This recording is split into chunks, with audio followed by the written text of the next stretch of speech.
Olá, queridos amigos.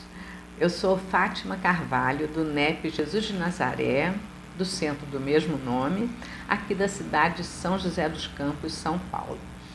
Nós agradecemos a oportunidade de participar desse estudo coletivo sobre a obra Livro da Esperança, do nosso querido benfeitor Emmanuel, e a mensagem que nos coube estudar é a 48, intitulada Bênção de Deus. Como em todas as mensagens de vários livros, Emmanuel primeiro nos apresenta uma pequena passagem do Novo Testamento, no caso desta lição do Evangelho de Mateus. Assim, toda árvore boa produz bons frutos. Em seguida, ele destaca uma parte do capítulo 16, item 14 do Evangelho segundo o Espiritismo, que diz: venho, meus irmãos e meus amigos, trazer-vos o meu óbolo, a fim de vos ajudar a avançar desassombradamente pela senda do aperfeiçoamento em que entrastes. Nós nos devemos uns aos outros.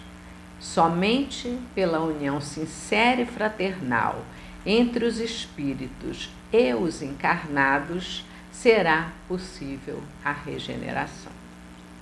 E aí então ele começa a mensagem propriamente dita. Muitas vezes criticamos o dinheiro, malsinando-lhe a existência. No entanto, é lícito observá-lo através da justiça. O dinheiro não compra a harmonia, contudo, nas mãos da caridade, restaura o equilíbrio do pai de família onerado em dívidas escabrosas. Não compra o sol, mas nas mãos da caridade obtém o cobertor destinado a aquecer o corpo enregelado dos que tremem de frio. Não compra a saúde, entretanto, nas mãos da caridade, assegura proteção ao enfermo desamparado. Não compra a visão, todavia, nas mãos da caridade, oferece óculos aos olhos deficientes do trabalhador de parcos recursos.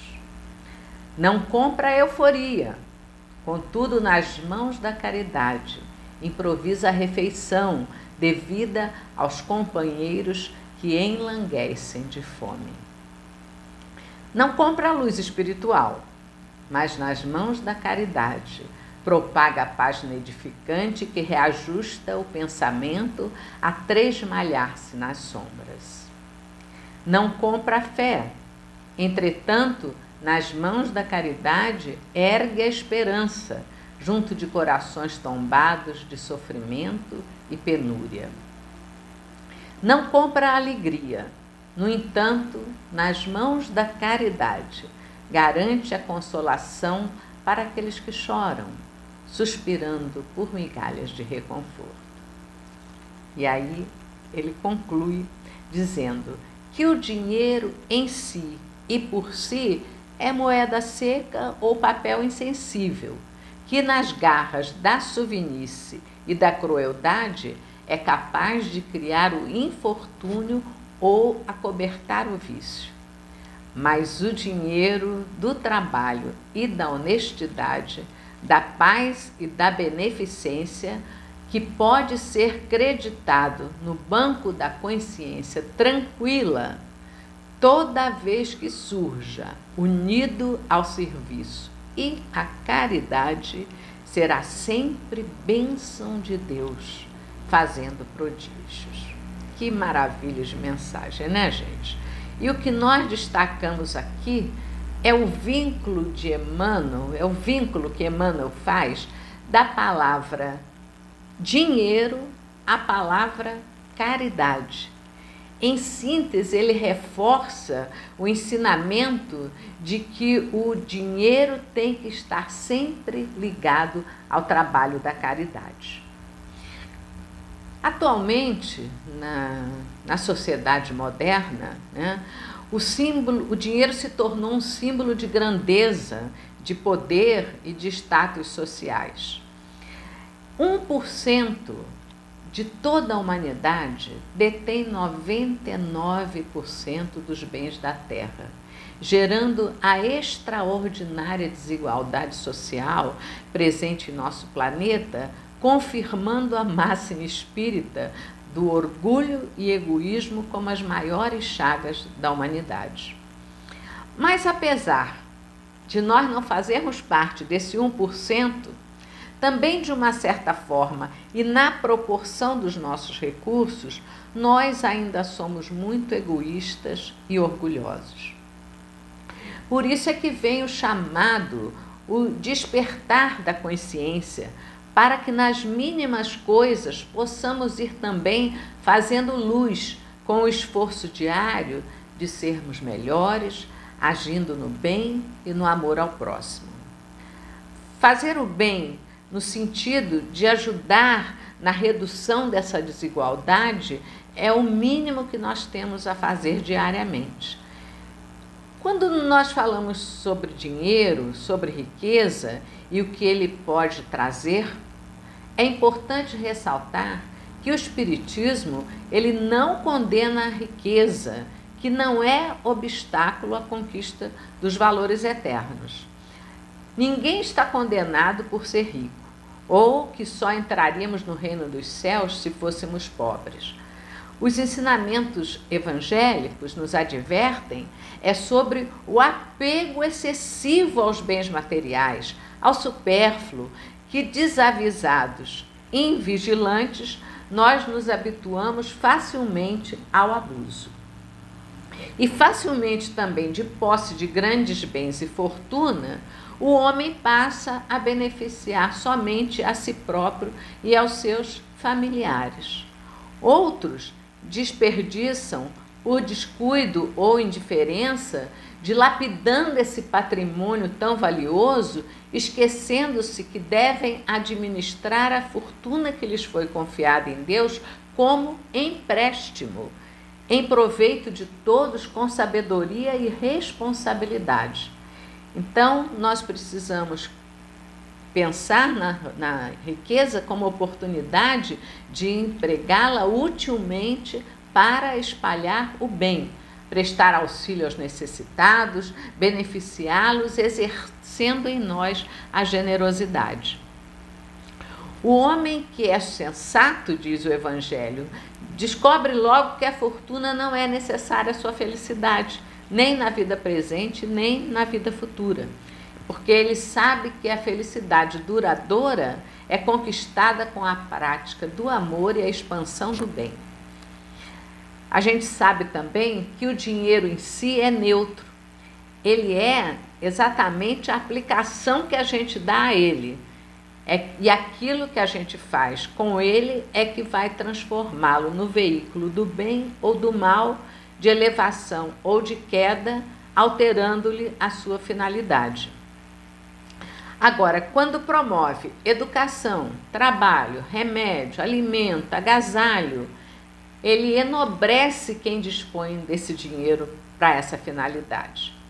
Já quando é usado com egoísmo, apenas em benefício próprio, na posse, sem aplicação no bem comum, vai encarcerar o homem, levando-o à infelicidade.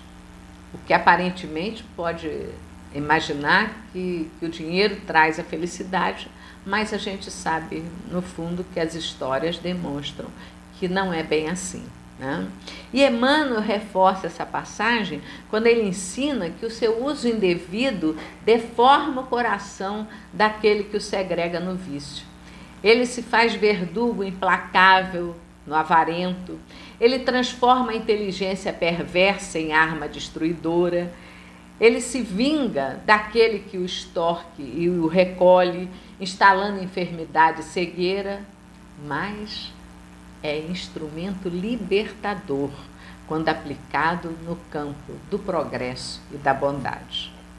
Então ele conclui uma outra obra sobre o dinheiro, no livro Palavras da Vida Eterna, que não é a moeda que envilece o homem, mas sim o homem é que a envilece, pelo desvario das paixões que o dominam.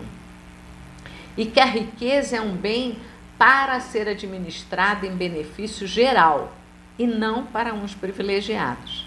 Aquele que retém a riqueza em seus cofres sem dar-lhe utilidade é avarento, e o que manipula apenas em seu benefício é exclusivista, egoísta, ambicioso, e que, na verdade, como o próprio Evangelho diz, esse já recebeu a sua recompensa.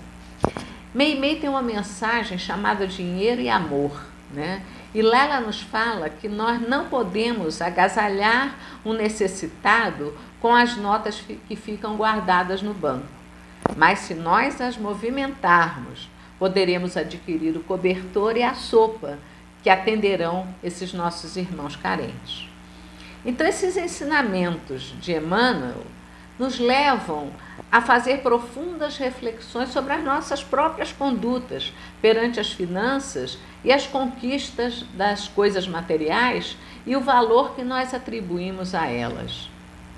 Elas modificam completamente as influências de que as ideias materialistas exercem em nós, né, sobre o nosso modo de vida e de administrar as riquezas e de nos relacionar com os nossos semelhantes.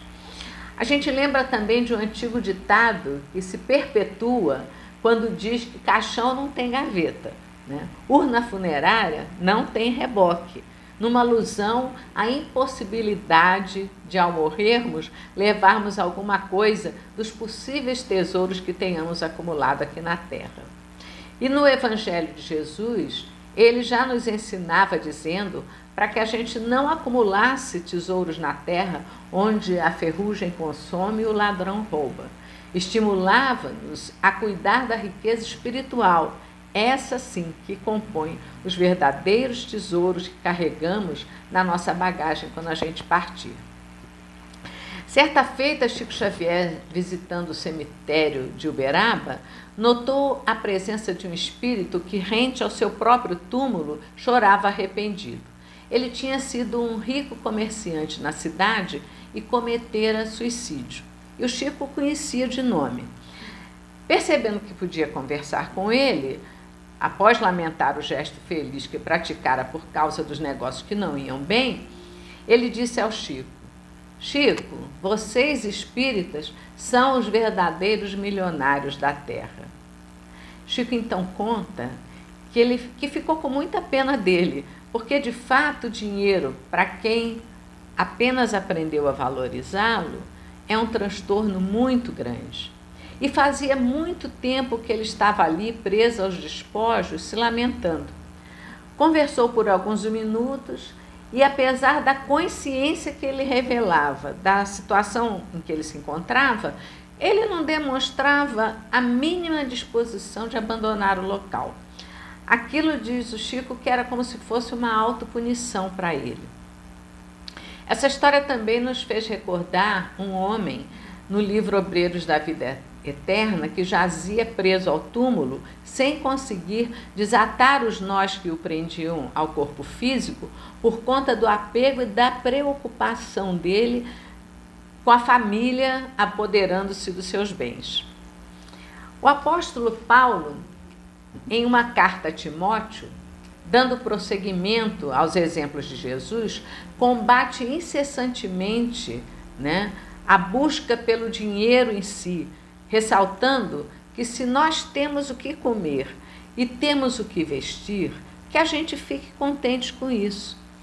Ele alerta para aqueles que querem se tornar ricos.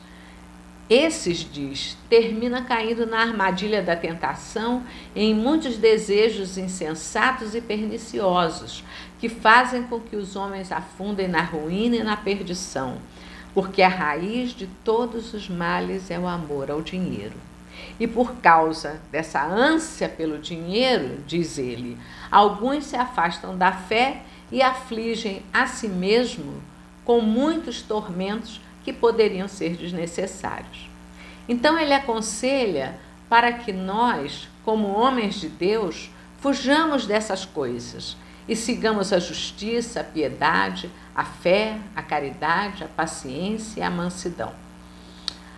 Agora, se nós fomos agraciados com uma vida menos sofrida na obtenção do pão de cada dia, cabe a nós exercitar o desprendimento, usando o dinheiro que podemos dispor para fins nobres.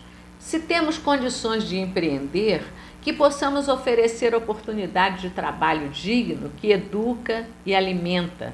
Essas sim, as poderosas forças que elevam o espírito em sua trajetória enquanto encarnado.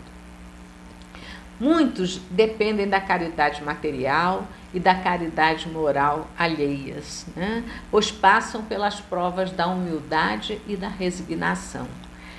Que o nosso trabalho, então, nesse campo, seja sempre o de dignificar o nosso semelhante e nunca para humilhá-lo ou desprezá-lo.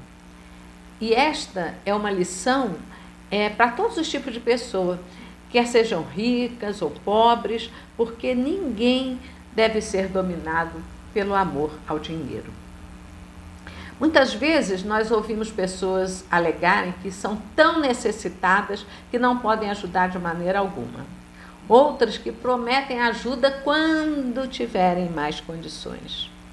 A parábola do óbolo da viúva destaca o valor da doação pequena, porém grandiosa, diante das altas somas dos ricos, uma vez que estes doam o que lhes sobram, e a viúva doou algo que pode lhe fazer falta.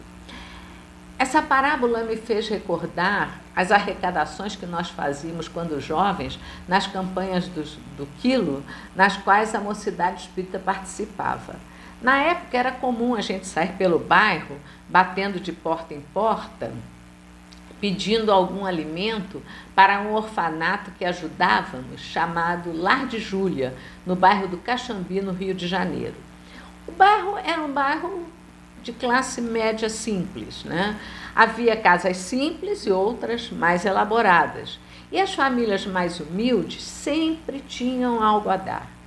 Muitas vezes, nas casas mais abastadas, quem atendia era a empregada, que já nos dispensava sem ajudar nada. Hoje em dia, a gente nem precisa sair de casa para aplicar uma boa ação ao dinheiro. Nada hoje é empecilho. Pela internet, nós podemos fazer transações bancárias com doações para as entidades, podemos fazer compras em ONGs, onde a nossa generosidade pode alcançar rincões distantes.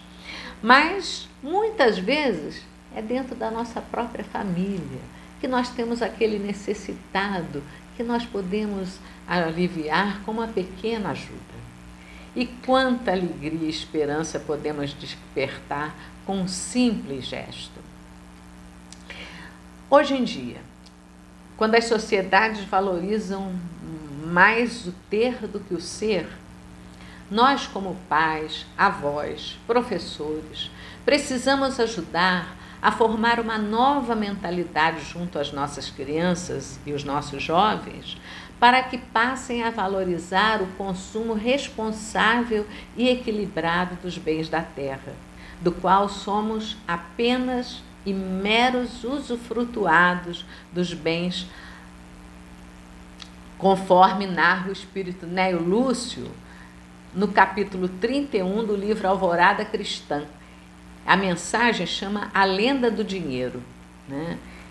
Ele descreve que no princípio do mundo o Senhor entrou em dificuldades no desenvolvimento da obra terrestre porque os homens se entregaram a excessivo repouso.